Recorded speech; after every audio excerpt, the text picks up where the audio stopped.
बहुत ईद मुबारक। जी तो साथियों, हो गई फिर कुर्बानी की तैयारी?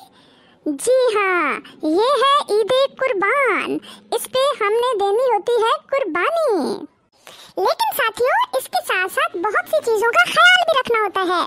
कुर्बानी का मतलब ये नहीं है कि हम जो जानवर ज़बह करें उसका सारा गोश्त खुद ही खा लें, बल्कि अपने इर्द गिर्द रहने वाले ऐसे लोग जो कि हकदार हैं इस कुर्बानी के गोश्त के, उन तक पहुंचाना है गोश्त। और साथ साथ रखता है सफाई और सुथराई का ख्याल, क्योंकि सफाई है निस्फ ईमान।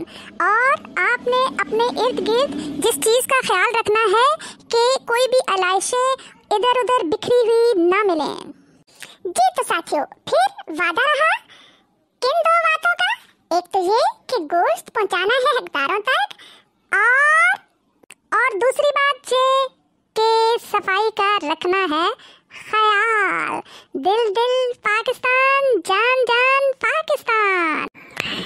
जी तो साथियों, पहुंचाना है हमारे इस पैगाम को आगे और साथियों तक। वादा रहा, क्योंकि अच्छी बात का सिलसिला रुकना नहीं चाहिए।